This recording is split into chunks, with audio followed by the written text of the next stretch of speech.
Schedule కులాల వర్గీకరణ ఉమ్మడి ఆంధ్రప్రదేశ్ చేసిందే ఆంధ్రప్రదేశ్ ముఖ్యమంత్రి ఉన్నప్పుడు చంద్రబాబు నాయుడు గారు.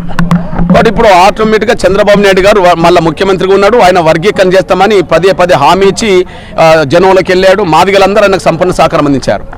వర్గీకరణ మళ్ళా సుప్రీంకోర్టు అనుకూలమైన తీర్పిచ్చిన సమయంలో చంద్రబాబు నాయుడు గారు ముఖ్యమంత్రిగా ఉండడం అనేది మా జాతికి భవిష్యత్తుకు ఉపయోగపడుతుంది. రేపు వర్గీకరణ జరుగుతుంది. ఆ స్థానంలో మరొకరు కనుక ఉంటే మా వర్గీకరణ జరిగేది కాదు. సుప్రీంకోర్టు తీర్పు ఇచ్చినా కూడా దానికి ఏదో సాకులు చెప్పి కొంత అడ్డంకులు కల్పించడానికి ప్రయత్నం చేసేవాళ్ళు. ఇక్కడ చంద్రబాబు నాయుడు గారు ఉండడం వల్ల ఆ వర్గీకరణ అమలు జరుగుతుంది ఆంధ్రప్రదేశ్లో. ఇవల్ల ప్రభుత్వ వ్యవస్థలో రిజర్వేషన్ల పరిధి తగ్గిపోతున్నది. మనందరికీ తెలిసిన విషయం, ప్రభుత్వ రంగ సంస్థలో రిజర్వేషన్ల పరిధి తగ్గిపోతున్నది, ప్రైవేట్ రంగంలో వ్యవస్థ పెరిగిపోతున్నది. అట్లాంటి సమయంలో ప్రైవేట్ రంగంలో రిజర్వేషన్ల అంశం ఎజెండాగా చేసుకొని మనందరం కలిసి ముందుకు నడపాల్సిన అవసరం ఉన్నది. అదే సమయంలో బడ్జెట్లో ఇప్పటికీ మనకు అన్యాయం జరుగుతున్నది. ఆ బడ్జెట్లో న్యాయం సాధించడం కోసం ఉద్యమం చేయాల్సి వస్తుంది. కలిసి కట్టుగా మనం పోరాటం చేద్దాం. ఇక ఎలాంటి అవరోధాలు లేకుండా, ఎలాంటి వినాప్రాయాలు లేకుండా అందరం కలిసి పోరాటం చేద్దాం అనేసి కూడా గుర్తు చేస్తున్నాను. ఉదాహరణకు SC/ST అట్రాసిటీ యాక్ట్ రద్దయినప్పుడు దళిత గిరిజన వర్గాలందరినీ ఒక తాటి మీద తీసుకొచ్చి దాన్ని కాపాడే ప్రయత్నం చేశాం. దాన్ని కాపాడుకున్న రోజులు. అట్లనే రేపు భవిష్యత్తులో నా మాల, నా ఉపకులాలు, నా దళితులు, నా గిరిజనులు, నా బలహీన వర్గాలందరినీ కూడా కలుపుకొని భవిష్యత్తులో రిజర్వేషన్ల పరిధిని మరింత విస్తృతం చేసే విధంగా, అణగారిన వర్గాల హక్కులను మరింత పరిరక్షించే విధంగా అందరం కలిసి పోరాటం చేద్దాం. దాన్ని కూడా MRPS చొరవ తీసుకుంటుంది. సమానం చేస్తుంది. అందరం కలిపి కనుక నా మాల సోదరులందరికీ నేను విజ్ఞప్తి చేస్తున్నా, అందరం కలిసి పోరాటం చేస్తున్నాం. భవిష్యత్తు రోజుల్లో దీనికి మరింత దీన్ని అవరోధం కల్పించే విధంగా ముందుకు రావద్దని చెప్పి నేను అప్పీల్ చేస్తున్నాను. సరిగా ఇంప్లిమెంట్ చేయకపోతే మీ ఉపకులాల్లో కూడా మళ్ళీ ఉద్యమం లేక వచ్చే అవకాశం ఉంటుంది కదా. తప్పకుండా మాదిగ రిజర్వేషన్ పోరాట సమితి రిజర్వేషన్ పాలనలో మొత్తం మాదిగలే తీసుకోవాలని నేను పోరాటం చేయలే. మాదిగలకు దక్కాల్సిన వాట మాత్రం మాదిగలు దక్కాలి. మాదిగల కంటే వెనుకబడ్డ ఉపకులాలు ఉంటే వాళ్ళ వాట వాళ్ళకి దక్కాలి. రిజర్వేషన్ల ఫలాలు ఎవరికి అన్యాయం జరిగినా వాళ్ళకి న్యాయం జరగాలి. మొత్తం 59 షెడ్యూల్ కులాలు ఉన్నా కూడా మేజర్ కులాలుగా మాదిగలు వస్తారు, మాలలు వస్తారు.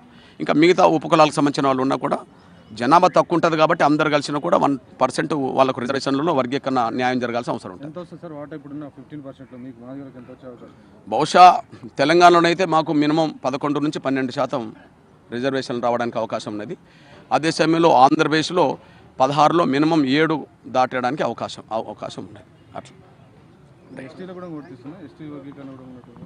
ఇప్పుడు SC వర్గీకరణ మీద ఇచ్చిన తీర్పు SC/STకి సంబంధించిన ఉమ్మడి అంశాల మీద ఇచ్చిన తీర్పుగా మనం భావించుకుంటే, ఎక్కడ ఏ కులానికి అన్యాయం జరిగినా న్యాయం చేసుకునే అధికారం రాష్ట్రాలకు ఉన్నట్టుగా, ఎక్కడ ఏ తెగకు అన్యాయం జరిగినా ఆ తెగకు న్యాయం చేసే విధంగా అధికారులు ఉన్నట్టుగానే సుప్రీంకోర్టు తీర్పును మనం చూడాల్సి వస్తుంది అనేసి గుర్తు చేస్తున్నాను.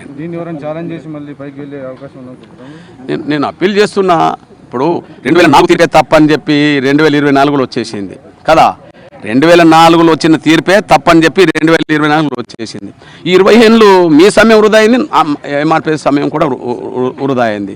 అదే ఆ తీర్పును కనుక తెచ్చుకోకపోతే, ఆ రోజు వర్గీకరణ అడ్డుకోకపోతే, ఈ 20 ఏళ్ళలో ఎన్నో దళిత ఉమ్మడి ప్రయోజనాల గురించి మాట్లాడుకునే వాళ్ళం కదా, పోరాటం చేసే వాళ్ళం కదా, ఫలితాలు కూడా సాధించే వాళ్ళం కదా. కాబట్టి మళ్ళీ అలాంటి చిన్న అవరోధాలకు కూడా, అడ్డంకులకు కూడా వెళ్ళొద్దని చెప్పి నేను అప్పీల్ చేస్తున్నాను.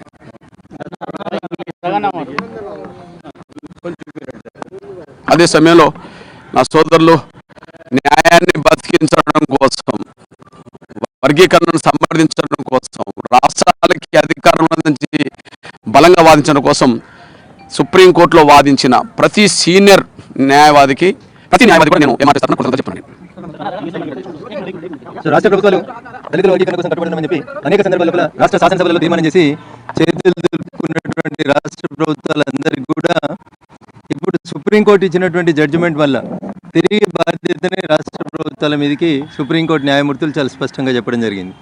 ఇంకా మీనమేషాలు లెక్కించకుండా, ఈ పార్టీ ఆ పార్టీ మీద బురద జల్లుకోకుండా, దయచేసి సుప్రీంకోర్టు ఇచ్చినటువంటి జడ్జిమెంట్కి అనుకూలంగా వెంటనే రాష్ట్ర ప్రభుత్వాలు ఆయా తీర్మానాలు గతంలో చేసి ఉన్నాయి కాబట్టి, పార్టీల పరంగా చేసిర్రు, రాష్ట్ర శాసనసభలో కూడా తీర్మానాలు జరిగి ఉన్నాయి కాబట్టి వెంటనే సుప్రీంకోర్టు జడ్జిమెంట్కి అనుకూలంగా ఆయా రాష్ట్ర